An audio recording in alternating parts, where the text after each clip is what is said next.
I'm Elena Marquez, 31, an architect who collects tiny sketchbooks and eats breakfast standing up. On the morning I was supposed to marry the man everyone called perfect, I carried a latte and a ribbon-tied gift to his hotel suite. I wanted to surprise him. I opened the door and found Ryan Caldwell, my fiancé, tangled in sheets with my maid of honor, Kira Lang. I didn't scream. I didn't cry. I made one call that rerouted the entire day, and honestly, the rest of my life. Before I tell you what I said and who picked up, tell me where you're watching from. Drop a comment tap, like if you've ever trusted the wrong person, and let's breathe through this together. We met 3 years ago at an architecture gala in Chicago. I'd just won a Young Designer Award for a community library, and Ryan appeared beside the cheese table, as if conjured. Navy suit. Easy smile.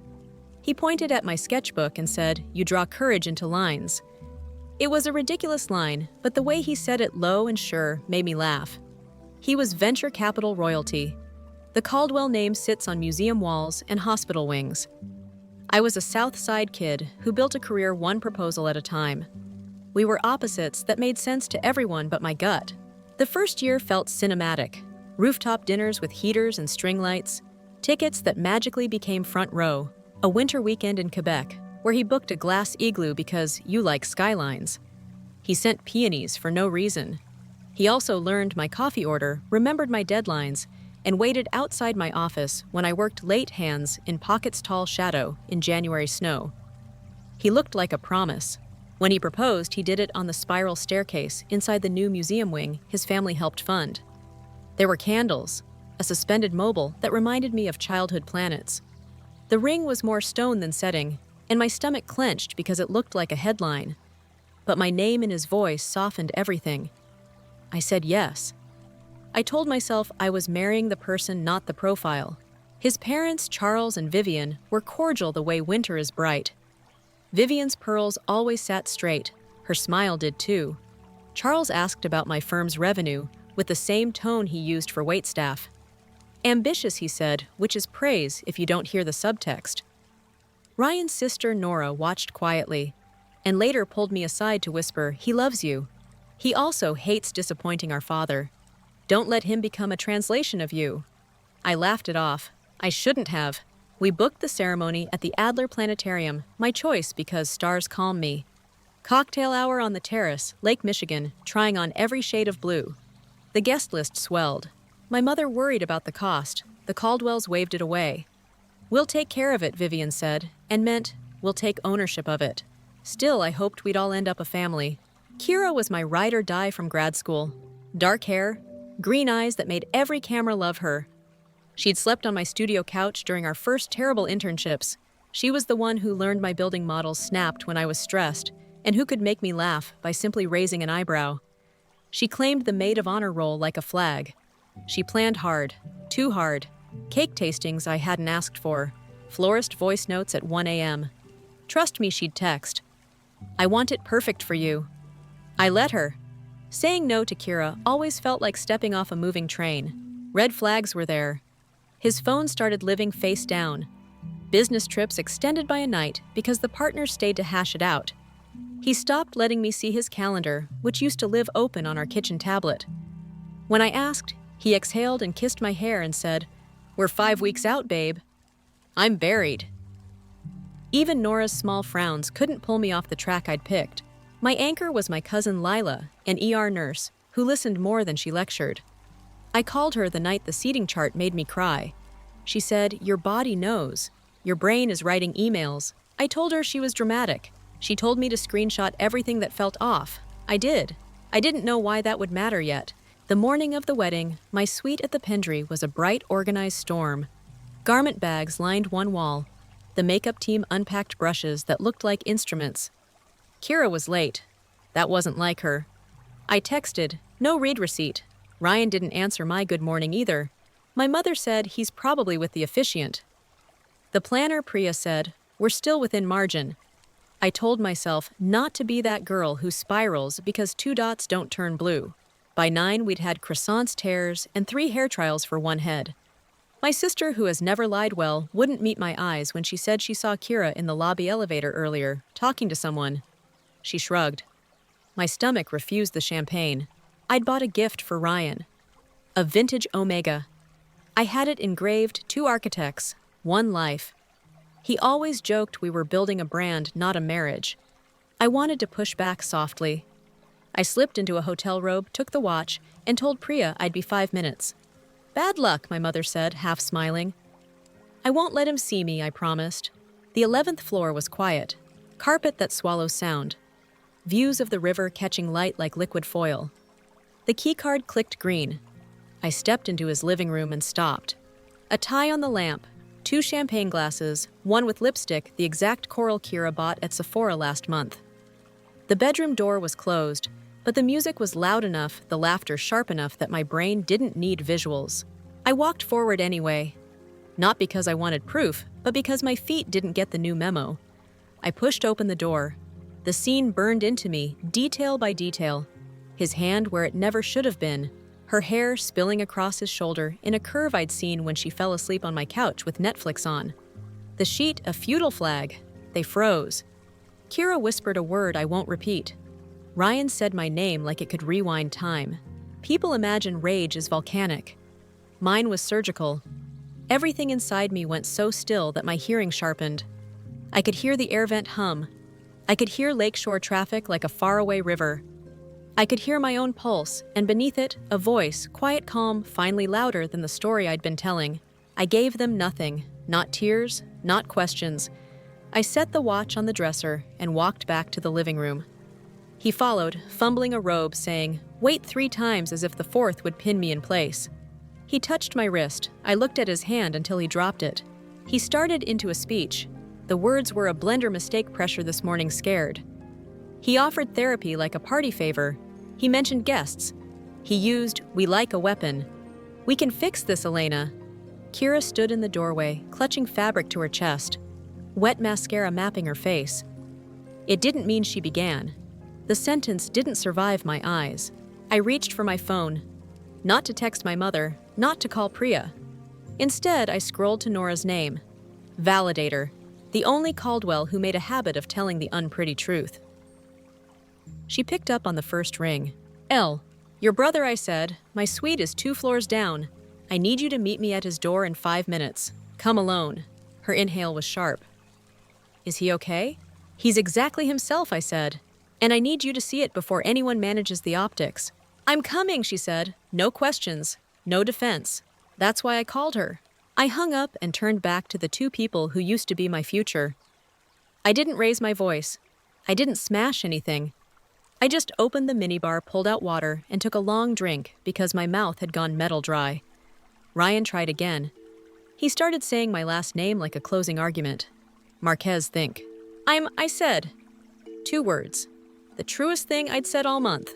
He asked what I planned to do. I looked at the celestial map framed above the couch, the gift I gave him when we got engaged. It showed the stars over Chicago that night. I almost laughed. There's a kind of comedy that lives right next to shock. "We're going to tell the truth," I said. "You can't," he said, voice dropping. The old Ryan was back now, the measured one, the one who punishes mess. "After we'll survive," I said. "So will mine." He moved closer. "Please, Elena, don't throw your life away over you," I said. My laugh was small and mean and new. The door clicked. Nora stepped in like a storm wearing flats. No makeup, a hoodie over a silk dress. Her eyes went to the lipstick glass, then to Kira, then to Ryan. The math took 1 second. "Oh," she said, and hatred altered her face. Not at me. At the man she'd covered for all his life. "You did it!" He tried the word accident. He tried the phrase cold feet. She looked at me, not him. "What do you need?" 15 minutes, I said. "Help me reroute the day. Priya can gather the wedding party in the planetarium's West Gallery. I'll speak there first. Then we'll decide what to tell the rest." "Done," she said. She pulled out her phone. "I'll take care of my parents." "Not yet," I said. "Let me be the one to light the match." Ryan swore. Kira made a sound like a cracked violin. The elevator dinged down the hall. The city kept being a city, indifferent and huge. Nora squeezed my hand once, quick and firm. "I'm sorry," she said, and I believed her. I walked out without the ring. In the hallway mirror, I looked like a bride getting fresh air. Smooth hair, steady eyeliner, nothing broken you could see. Inside, something clean and ruthless had woken up. It was already drafting the plan. Nora walked beside me, jaw-tight phone already in her hand. We took the service elevator to avoid the lobby. She texted Priya from the corner, quick fingers clean words, West Gallery. 15 minutes, wedding party only. I called Lila. She picked up on the first ring. Say it, she said. The worst version, I answered. I need you with me. I'm 5 minutes out, she said. Breathe. Don't let them label your feelings as the problem. I won't, I said and meant it. The West Gallery is a long, bright room with floor-to-ceiling glass and a view of the lake that usually makes people kinder. Today, it looked like steel. Priya had set a mic on a stand. Someone rolled out a water station. The string quartet in the main hall kept playing because music doesn't care about anyone's private life. My parents arrived first. My mother touched my cheek like she used to before school. My father scanned my face, then the room, and stood a half step to my right like a guard. He didn't ask questions. He didn't need to. Vivian came next, pearls in place, posture perfect. Charles followed, phone glued to his ear. He ended the call without a goodbye when he saw my expression. Behind them trailed 2 groomsmen, my sister, 3 bridesmaids, the officiant, and a junior usher, who looked terrified, poor kid. Kira wasn't there. Ryan wasn't either. Nora shut the doors. The room went quiet. I stepped to the mic. My hands didn't shake. My voice was low and clear. Thank you for coming in here on zero notice, I said. There won't be a ceremony. A ripple, a soft "oh" from someone's throat. I kept going. I found Ryan in his suite with Kira. This morning, I don't need to describe it. You understand? I'm calling off the wedding. Silence sat down with us. Then sound rushed back. My mother swore under her breath. One bridesmaid covered her mouth. The officiant stared at the floor, helpless and human. Vivian blinked twice. Elena, she said, tone smooth as satin, this is a shock. Emotions are high. Perhaps a postponement. No, I said. Charles planted his feet. We will manage this. We will tell the guests there's been an emergency. No details. We'll reschedule. 6 weeks. 8 at most. No, I said again. Vivian tried a smile that never reached her eyes. Sweetheart, we can fix anything if we... Not this, I said. Lila slipped in, then breathless from the raw hair, messier than usual, badge lanyard still around her neck. She moved to my side like she'd always lived there. I'm here, she whispered. My anchor had arrived. Charles exhaled sharply. Do you realize who is in that ballroom? He asked. Donors? Partners. Half the city. We can't have a spectacle. I'm not a spectacle, I said. I'm a person telling the truth about her own life. Nora stood between me and her parents. They get to decide how to clean the mess, she told them. Not you. Vivian's chin raised a fraction. Nora, not now. Especially now, Nora said. A knock at the gallery door broke the standoff. Priya opened it. The banquet manager, a man in a navy suit with a clipboard, leaned in apologetic. Mrs. Caldwell, he said, looking at Vivian, then at me, confused. We sent Ms. Lang's garment bag to Mr. Caldwell's suite again, per the usual note. Do you want it redirected?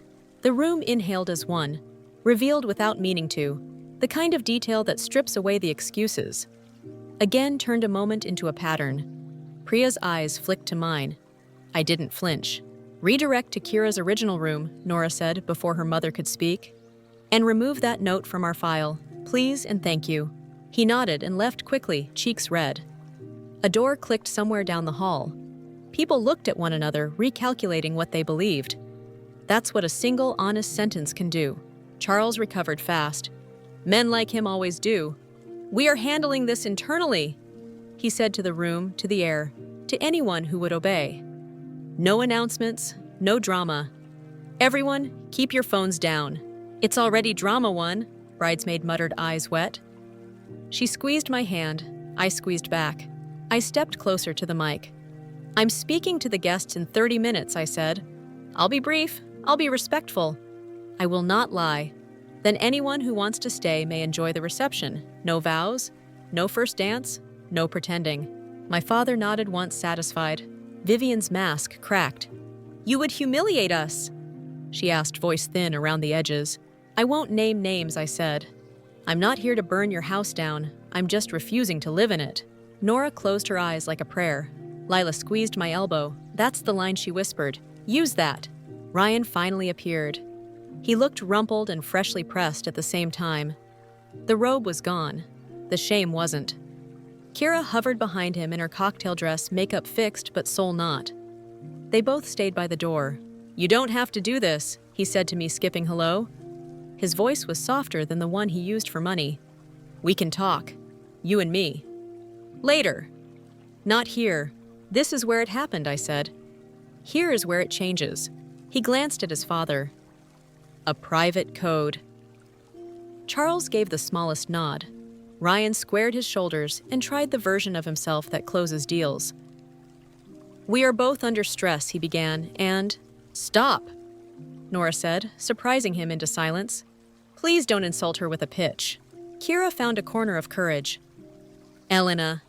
I'm so sorry, she said. I was empty. He was familiar. It was stupid and selfish and... You were trusted, I said. You were in my fittings. You cried happy tears when we chose the venue. You knew my fears. You fed them and smiled for photos. She flinched. I know.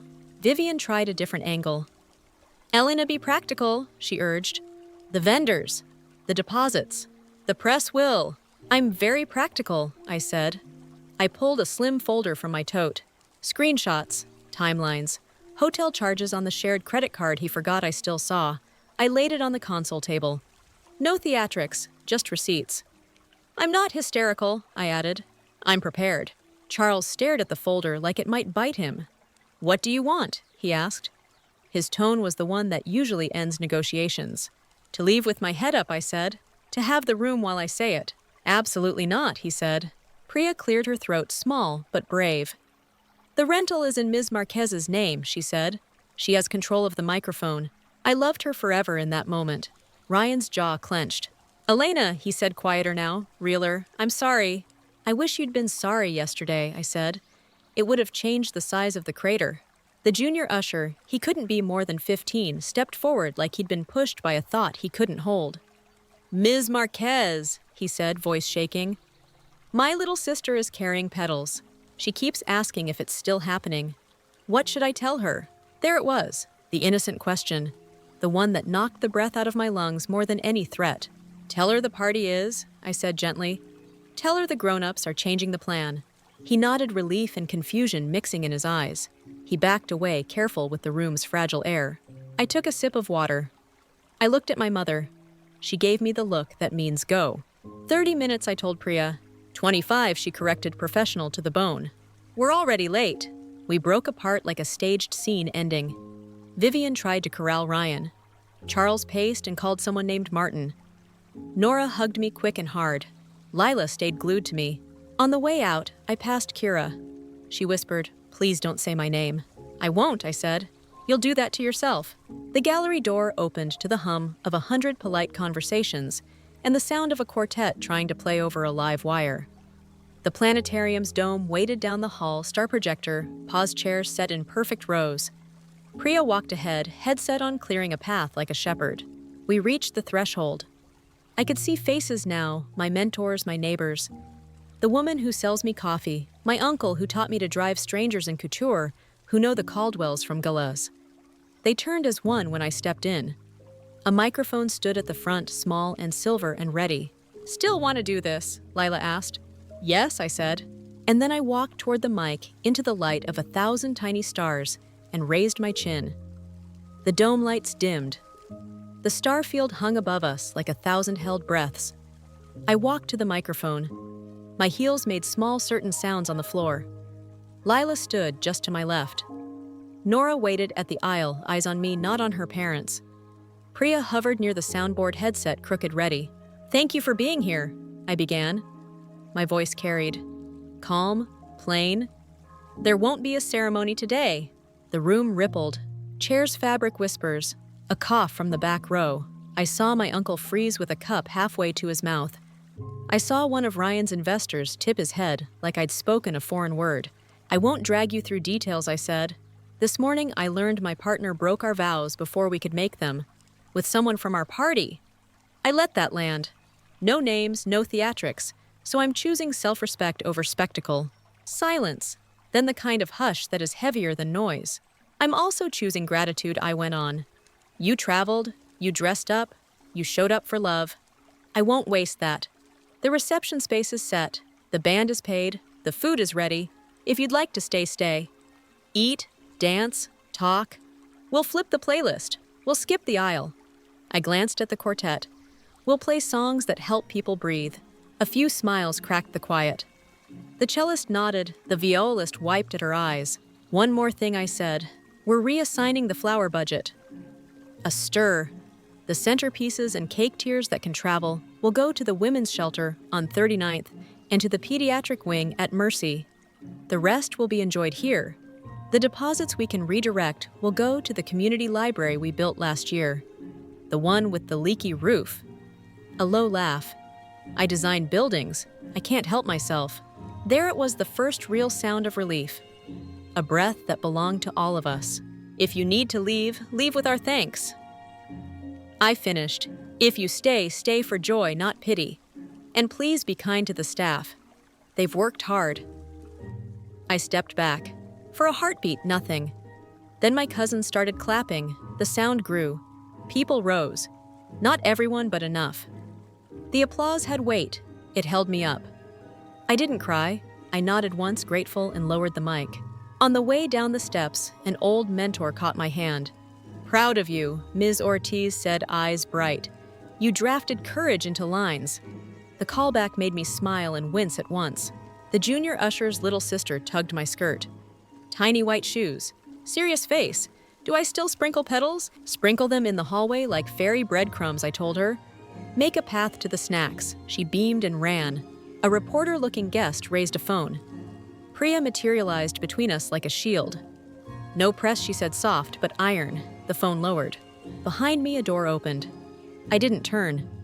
I knew without looking, it was Vivian by the scent of expensive citrus and denial. You've made your point, she murmured near my shoulder. Please stop. I just started, I said, still facing the room. Charles arrived 2 seconds later, voice already sharp. We need an addendum, he said to Priya, as if I were furniture. We'll issue a joint statement. Legal will draft. Legal is me, I said, pivoting now. And my statement is done. I nodded to the aisle. Out there. He pushed his jaw forward. You cannot weaponize a moment. You weaponized a life, Nora said quietly, stepping between us. It finally jammed. Lila leaned in. He's trying to move you into a conference room, she whispered. Stay in the sky. I'm not leaving the dome, I said. Guests streamed toward the reception hall, murmuring, adjusting, choosing. Some avoided my eyes. Others squeezed my hand, quick and sincere. My mother kissed my forehead and went to help Priya reroute volunteers. My father shook a judge's hand and then stood in the doorway like a doorman to my future. Ryan appeared at the edge of the aisle. He looked polished now, suit back on tie straight, a visible fix for an invisible break. Kira kept to the shadows, hair-replaited face set in apology.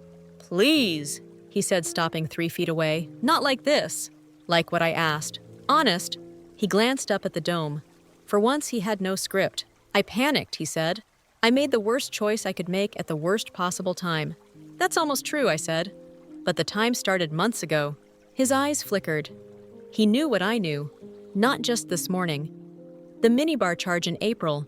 The duplicate valet tickets I found in his jacket pocket. The hotels again that fell into the gallery like a stone. The way Kira's keycard beeped open on 11 when she ran to get lipstick. The pattern had been a mural. I'd stared at one corner. A tiny voice broke the stalemate. The flower girl, same serious child as before, looked up at Ryan and announced, clear as a bell. We waved goodnight to you and Kira in the hallway last night. The room around us inhaled. Kira shut her eyes. Ryan's face drained. I didn't smile. The innocence of it punched through me harder than any proof. Go help with the snacks, I told the girl, gentle. She skipped away petals like soft confetti in her wake. Charles snapped his fingers at a staffer, pure reflex. The staffer didn't move. Nora's stare pinned her father where he stood. Vivian tried tenderness. Elena, come with me, she said. Let's talk privately. We'll take care of you. I'm already taking care of me, I said. He shifted to menace. You'll regret this, Charles said, voice low. Chicago is a small town in the ways that matter. I met his eyes. So is the internet, I replied. But I prefer rooms like this, where people see the whole person. He stepped closer. Lila stepped with him. Calm turned into steel. Sir, she said, simple and firm. Back up. He did. Not much. Enough. Ryan took a breath like a man about to dive. Elena, what would make you stay? He asked. Nothing, I said. I'm not negotiating my dignity. Kira spoke for the first time near us. I can resign from your life, she whispered. I already emailed the other bridesmaids. I told them it's my fault. It is, I said, not unkind, but it's not only yours. She looked even smaller. The quartet began a bright non-wedding song. Priya signaled the banquet team. The dome lights lifted a shade. The planetarium transformed from ceremony to gathering in under a minute because professionals can repurpose anything. I want to retrieve my things from the bridal suite, I told Lila. Then I'll come to the reception. I'm with you, she said. Nora hesitated. Do you want me to run interference with my parents, she asked. Please, I said. Also, I know you didn't owe me today. Thank you. I owed you the truth, she said. I always did. We slipped out a side door, down a quiet hallway, lined with photos of galaxies. The noise of the crowd softened behind us. My feet remembered the path without thinking. My hands were steady. My stomach wasn't. Relief and grief can share a body. It's disorienting. In the suite, the dress waited on its padded hanger, like an answer from a different year. I folded the veil and laid it in its box. I took off the ring Ryan had returned to my nightstand during one of his previous apologies for smaller sins. I set it beside the veil without ceremony. There was a jacket over the armchair. Not mine. Ryan's. Muscle memory had me checking pockets before I could tell myself to leave it alone. I found a folded valet stub, a crumpled bar receipt, and a hotel keycard in a plain sleeve. Room number handwritten. Not his, not mine. 1103. Kira's original room. I stick-shirt. The funny thing about patterns, I said to Lila, is once you see one, every dot glows. Don't spiral, she warned. I'm not, I said, sliding the card back where I found it. I'm finishing a line. We packed fast. I left the dress. I took my shoes, my notes, my small perfume that smells like bergamot and summer. I wrote a sentence on the hotel stationery and tucked it under the ring. Do not contact me, except in writing. Then I signed my name like a closing document. On our way out, we passed the service corridor. 2 servers stood there whispering. When they saw me, they straightened. One blurted, "We're with you." The other added, "We'll box extra meals for the shelter. We've done it before." "Thank you," I said, throat tight. We stepped back into the museum's main hall. The sound of voices met us like a wave. Laughter had returned, cautious but real. People were trying. The band slid into a Motown song that put hips back into motion. "Ready?" Layla asked. "As I'll ever be," I said. We turned toward the reception. I felt the weight of eyes and the weight of freedom both at once. The night wasn't what I'd ordered. It might still become what I needed. We followed the carpet arrows to 1103. The hallway was quiet. Ice machine humming, air cool enough to raise goosebumps on my arms. I pressed the card to the lock. Green. A soft click. The door swung on quiet hinges. Kira's room smelled like hairspray and hotel soap. Curtains half open, lake like a sheet of tin. The sky was still blue cruel in its indifference. On the desk, lipstick the exact coral she swore, by 2 water bottles, a program from our rehearsal, with a coffee ring over my name. A heel on its side, the other under the chair like it had tried to run. Lila closed the door and flipped the latch. "Fast," she said. "Careful," I answered. We didn't tear through drawers. We observed. That's what architects do before we draw. 2 toothbrushes in a glass. Men's deodorant beside Kira's makeup bag. A jacket on the chair. Not Ryan's bespoke. Cheaper, newer. A garment bag tagged with her initials hung in the closet. No dress inside. She was already wearing it. I opened the nightstand. Bible. Notepad. Pen. Under the notepad, a phone. Black case. No charm. No stickers. The kind of phone you buy to be useful, not fun. It buzzed once, a tiny guilty tremor in my palm. "Don't," Lila said on instinct. "We don't need it," I said. "We already know." The phone buzzed again. A preview lit the screen. Deposit hit. Retainer confirmed. VC. Another buzz. "Keep him steady. Martin's watching optics. VC. The room tilted. My breath went shallow. I counted 4 inhales like Dr. Singh taught me after my first panic attack in grad school when a render crashed at 3 a.m. 1, 2, 3, 4. The phone hummed again. NDA draft in your inbox. Sign before 4. M. PR. Lila read the previews with me. VC. Vivian Caldwell, I said. The letters tasted metallic. I didn't open the phone. I didn't need to. The lock screen previews were a parade of euphemisms. Consulting agreement, brand liaison, deliverables, dates, times, meeting reminders in the hotel lobby that matched when Kira went to get ice. I slid the phone back under the notepad, exact angle, exact place. My fingers felt colder than the glass. Say it out loud, Lila said gently. She was on a retainer, I said. They kept him steady. I swallowed, while I planned centerpieces. Lila's eyes were soft and furious at the same time. This is bigger than cheating, she said. This is strategy. I sat on the edge of the bed because my knees had turned to useless design features. The duvet was smooth. My reflection in the TV looked like a stranger who knew too much. Outside, a boat moved across the lake like a slow thought. There was a folder on the desk with hotel letterhead. Inside, a printed schedule with initials in the margins. CC at 8:00, VC at 8:45. Soundcheck 10:15. Florist 11. A sticky note, 11th floor 7. 10. The handwriting was neat round not Kira's. The banquet manager's, Priya's numbered different ink. Under the schedule, a short letter on Caldwell Holdings paper.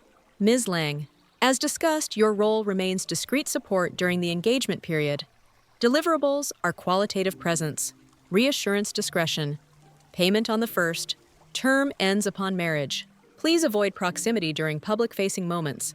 PR will provide language if necessary. EMS Hastings Communications. Lila whistled softly. They put it on paper. Email, I said, touching the page edge like it might burn. Then someone printed it. I didn't take it. I photographed it. Angle. Date stamp. My screenshot habit finally paid rent. I shot the schedule, the sticky note, the letterhead footer with the address. I put everything back with the precision of a surgeon who knows chain of custody saves cases. A knock landed on the door. 2 quick, 1 pause, 1 quick. Housekeeping security. My heart tried to sprint out of my chest. Who is it? Lila called, steady, as if she asked for vitals. Front desk, a voice said. Low, male, careful. Ms. Lang, you requested fresh ice. No, she hadn't. The lie threaded the air. I glanced at Lila. She moved to the peephole, looked and shook her head. Not a uniform, she mouthed. Don't. He knocked again, softer. Ms. Lang. I thought of the second phone. The retainer. The word deliverables. I walked to the door and spoke through wood. She's unavailable, I said. Leave the ice. Silence. Then footsteps away. Cautious. My shoulders dropped half an inch. We should go, Lila said. You have enough. I took one more look around. The room wore 2 lives. Mine neat lists, rehearsals, circles around joy. Theirs notes in margins, quiet meetings, instructions written to sound like kindness. Under the bed, a sparkly clutch glinted. For a second, I thought of all the nights Kira and I had dressed in one mirror, swapping earrings, laughing at nothing. The grief of that almost took me under. I stood. We slipped back into the hall. The door latched with a soft finality. My phone buzzed. Unknown number. Ms. Marquez, this is Martin Hastings Caldwell Communications. I want to ensure you feel supported today. Let's connect. I kept walking. Another ping. We can provide language that protects all parties. Happy to draft something dignified. Lila rolled her eyes so hard the carpet should have buckled. I typed with my thumb while my other hand held my bouquet of nothing. I wrote, I have my own language. Please put all communications in writing. No calls. Then I blocked the number and took a screenshot first. Evidence is a habit now. We cut through a service hallway to avoid the main staircase. The lights buzzed. The floor felt different concrete under the vinyl. A server pushing a cart pulled over to let us pass. Ms. Marquez, she whispered. We boxed 50 kids' meals for Mercy already. More if you want. Yes, I said throat tight. Thank you. At the end of the corridor, a side door opened into a small lounge used for bridal parties when the dome is booked twice a day. It had a sofa, a mirror, a bowl of breath mints, and a window that framed a slice of bright sky. The city looked normal from that rectangle. Buses moved. A couple held hands. My world was a snow globe someone had shaken. Theirs stayed steady. Nora was waiting inside, phone in hand, hoodie sleeves shoved to her elbows. She looked at our faces and knew. "What did you find?" "Your mother's initials," I said. "A retainer, a PR plan." They called Kira discreet support. Nora sat like she'd been pushed. She didn't even swear at first. Then she did one perfect word that would make Vivian faint. "I thought he was drowning himself," she said. "I didn't know they were throwing him an anchor made of a person." "Anchor," I repeated. The irony wasn't funny. Nora rubbed her eyes. "I'm sorry," she said. "I'm sorry my family makes everything a campaign." She showed me her phone. A text thread with Vivian. "We need to manage Elena. Keep her calm. Get her in a private room. No microphones, V. I won't lie for you. Then stay out of the way. V." I stared at the bubble that called me a task. Something in me settled hard and flat. It wasn't rage. It was clarity wearing steel. "Okay," I said. "Here's what happens next." Lila leaned in. Nora did too. I spoke low and precise. 1, I go to the reception. I let the staff know where to send the extra food and flowers. 2, I tell Priya to email every vendor that all future contact goes through me or my counsel. 3, I send Vivian and Charles a single message with boundaries. Written, time-stamped. 4, I go home. Not to our place, to my own. Locks change tomorrow. 5, Leela asked. 5, I said. I sit with my parents and breathe for as long as it takes. Nora nodded. "I'll run interference with my father," she said. "He'll try to corner you. He'll bring papers." "Let him bring them," I said. "I like paper." I opened my email and drafted the boundary note in plain words. From Elena Marquez to Vivian Caldwell, Charles Caldwell, Ryan Caldwell, subject communications. Effective immediately. Please put all communications to me in writing. Do not call. Do not visit my home or office without written notice. All property and gifts currently in my possession will be inventoried and addressed in due course. I will correspond through counsel regarding any outstanding agreements. Do not contact my family or friends for information. EM. I pressed send. The whoosh sounded too cheerful. I turned off read receipts. I took one more breath, held it, let it go. The lounge door swung open without a knock. Charles filled the doorway suit, perfect tie, straight eyes lit with the flat gleam men learn in rooms where money decides truth. Vivian hovered behind him, pearls steady. Ryan trailed 3 steps back, face worn. "We need to talk," Charles said. "I just did," I answered, nodding at my phone. "We'll do it my way," he said, stepping in. Setting a legal pad on the table like a gavel. "Here's what happens. We say you were unwell. We pay the vendors. We give you a package for your discretion. You sign a non-disclosure. We never speak of this again," Charles Nora warned. He didn't look at her. He looked at me like I was a stubborn permit he could still push through. "This is how adults manage reality," he said. I looked at his legal pad. Bullet points, numbers. A pen aligned like a compass needle. My heart rate slowed the way it does when a drawing finally makes sense. "No," I said. He smiled without his eyes. "You'll regret that." "Possibly," I said. "But I'll recognize myself." Vivian tried softness. "Elena, sweetheart." "Don't call me sweetheart," I said. Ryan said nothing. For the first time all day, he looked at his father the way I needed him to, like he saw the man, not the myth. It was unimaginably late. It was still something. Charles leaned forward. "You want to go to war with us?" he asked. "I want to go home," I said. He tapped the pad, then sign. "I'm not signing anything today," I said. "Not in a locked room, not under pressure, not with your pen." The lounge felt too small. The window looked too bright. The mint bowl smelled like toothpaste and old weddings. I stood. Lila stood with me. Nora didn't move. She didn't need to. Her presence was a barricade. "Last chance," Charles said. It wasn't a threat. It was a habit. That phrase, I said almost smiling, has never meant what you think it means. I reached for the door. His hand shot out, not touching me, but close enough to steal the air. Lila's voice cut through. "Do not block her. ER command. No room to disobey." He dropped his hand. We walked past. Vivian closed her eyes like a woman praying for a version of the story that never existed. Ryan whispered my name. I didn't turn. In the hall, my knees trembled again. Lila squeezed my shoulder. "You were a glacier in there," she said. "Slow and unstoppable." "The sky is still blue," I said, glancing at the window. "I hate that it helps." "It's a reminder," she said, "not an insult." We headed toward the music. Past a wall-sized photo of a spiral galaxy. Past a case of meteorites that survived impossible heat. People clinked glasses. Someone laughed too loudly and then quieted, as if he remembered the new rules of the day. I stepped into the reception. Light caught on glass. The band hit a groove that made the floor forget what it had witnessed. Priya spotted me and gave a tiny salute. My mother waved a napkin like a flag. My father stood with a plate of sliders, talking to a janitor he insisted on calling by name, because that's who he is. I wasn't saved, healed, or done, but the last excuse had died upstairs with the second phone. There was nothing left to negotiate with. Not love, not power, not pity. The band slid into Motown. Tables shimmered. Candles steadied their small flames.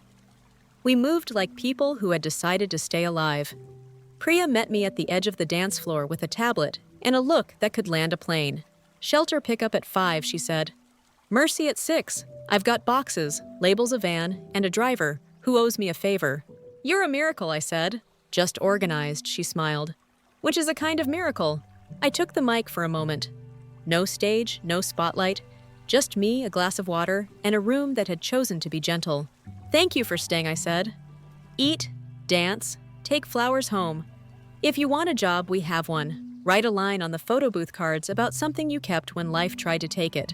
We'll tape the wall with them. I want to see 100 sentences of courage by midnight." Laughter. A soft cheer. People drifted toward the booth and picked up pens like they meant it. Lila handed me a plate, sliders, fruit, something that tasted like relief. "You need fuel," she said. I took a bite. It landed. For the first time since the suite door, my stomach didn't fight me.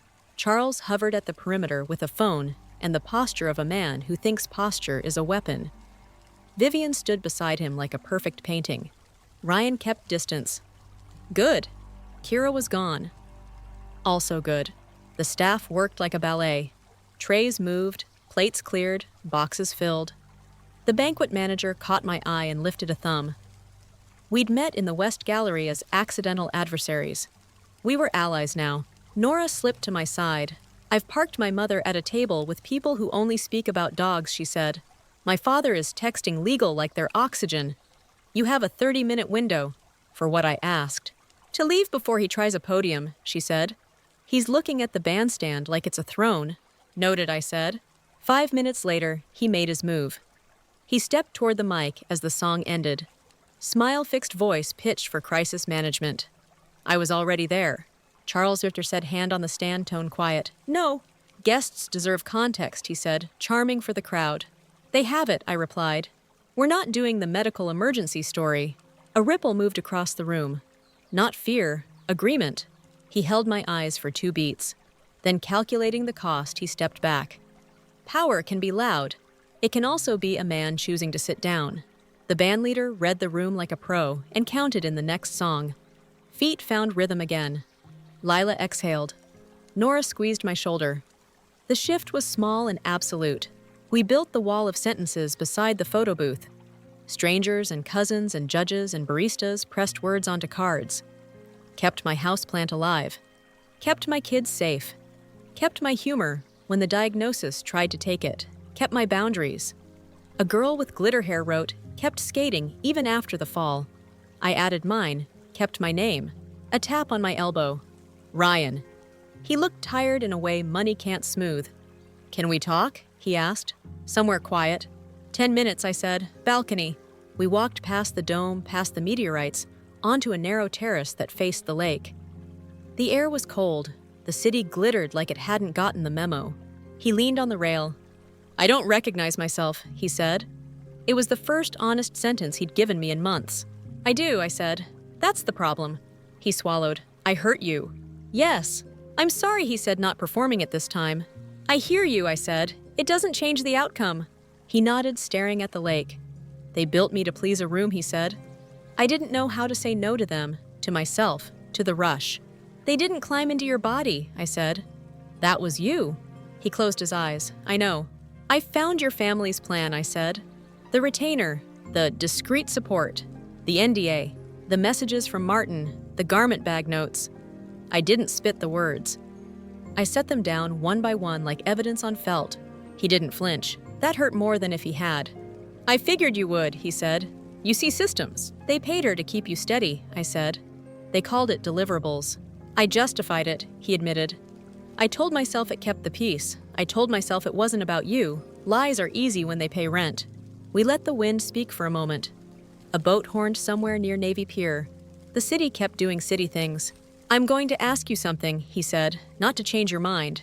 For me. What? Forgive me, he said. Not now. Someday. Or say you won't so I can stop waiting for it. I leaned my elbows on the cold rail. The water below was a dark quilt. I'm not your priest, I said. Forgiveness isn't the only door to growth. Accountability is one too. You can walk through that one without me. He nodded like a student. Fair. I don't hate you, I said. That would still be a tether. He turned. What do you feel? Done, I said. And that's not a feeling, it's a decision. He breathed out. Say it, he said. The thing that makes it real. I looked over the lake, then at the skyline we both claimed as language. I didn't whisper, I didn't shout. I used my ordinary voice and the exact words I needed to hear myself say. I release you, I said, and I release me. He closed his eyes once like a man hearing a verdict he knew was coming. When he opened them, he looked lighter and older. Thank you, he said.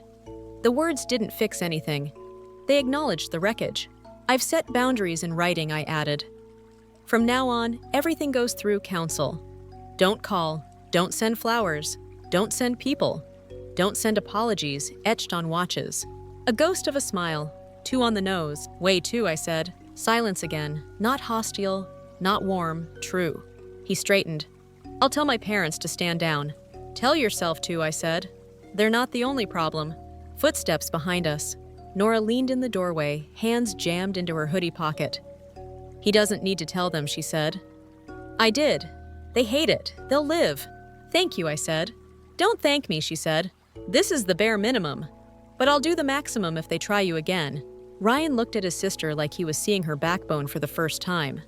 I'm sorry I made you my cleanup crew, he said. Start being less sorry and more different, she said. Go inside, Elena. Finish leaving. We stepped back into the hum. Lila gave me a look that asked and answered at once. It's done, I said. We're free. Good, she said. We've got logistics. Logistics were my love language now. Priya and I signed donation slips. I handed cash to the band with extra for the pivot. The photographer, bless her, suggested a not wedding portrait with my parents. We stood under the dome and smiled with our real faces. No veil, no bouquet, just 3 people who've held each other up for decades. The hotel manager approached with a thin smile and a thick folder. Ms. Marquez, payment reconciliation, she said. I know this is terrible timing. It's perfect, I said, taking the pen. We'll settle my parts today. Please send any Caldwell items to their office. Also, for the record, I authorized the donations. Her shoulders relaxed. May we share the leftovers with night staff? Please, I said. At 8:30, boxes rolled toward loading docks. At 8:40, Mercy confirmed arrival. At 8:50, the shelter sent a photo of kids around a table piled with cake. I stared at the image until my eyes blurred. The day gave me a gift it never planned to. Unexpected snag security radioed that press had gathered at the main entrance. Someone leaked. Of course. Priya rerouted guests to a side exit. The hotel manager stationed staff at the front to keep cameras off families. Charles paced like a general with no army. Vivian pretended not to see the lenses. Ryan disappeared. Nora brought me a hoodie. Put this on, she said. Walk out the loading dock with the flowers. I'm not hiding, I said. You're not, she replied. You're delegating your face to tomorrow. Fair, I said, pulling the hoodie over silk. The effect was ridiculous and correct. Lila booked a car to the South Loop. My parents would meet me there. My landlord, bless her, had already agreed to let me stay in my old studio for a month. I'd called her between songs. She'd said, keys are in the planter. Some people are angels in ugly shoes. Before we left, I walked the room once more. I thanked the chef. I hugged the violinist. I told the junior usher he'd handled a hard day like a champ. He beamed. His sister sprinted over with a card from the wall. She'd written another line, kept dancing even when the music changed. I tucked it into my bag. At the door, my mother took my hand. "Proud doesn't cover it," she said. My father kissed my hair. Simple. Fierce. We stepped into the service corridor. The hotel hum replaced the party buzz. A man with a hand truck tipped his cap. "Good luck, miss," he said. It sounded like a blessing. At the loading dock, the air smelled like river and bread. Our car pulled up. Lila slid in first. I followed. Nora stopped me with a palm and pressed something small into my hand. A key fob. "To my studio," she said. "If you need neutral ground, no questions, no cameras, no Caldwells." I said, closing my fingers around it. "Thank you." She leaned in. "When you rebuild," she said, "let me carry something heavy." "I will," I said. She stepped back. The dock light haloed her. She looked like a person who had chosen which family she wanted to belong to, blood be damned. My phone lit with a new number. I almost ignored it. Then I read the preview. "Ms. Marquez, I'm the director at Mercy. The kids asked us to tell you something. We're cheering for you." I pressed the message to my heart like a ridiculous teenager.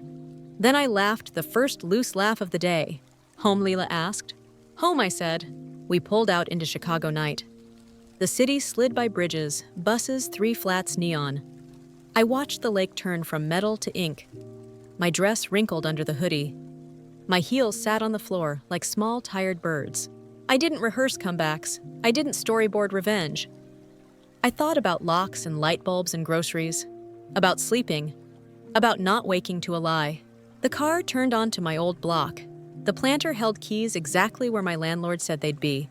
We carried boxes up 2 flights. Lila opened the windows. Air moved.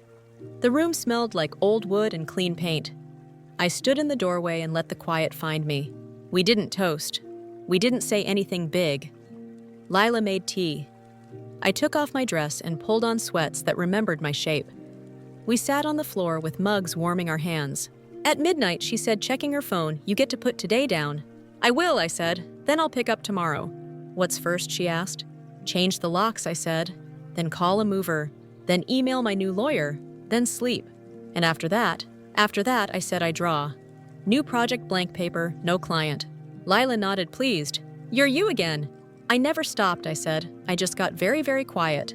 Outside, a siren passed and faded. Somewhere, a couple argued and then laughed. The radiator clanked like an old friend. Midnight arrived without ceremony.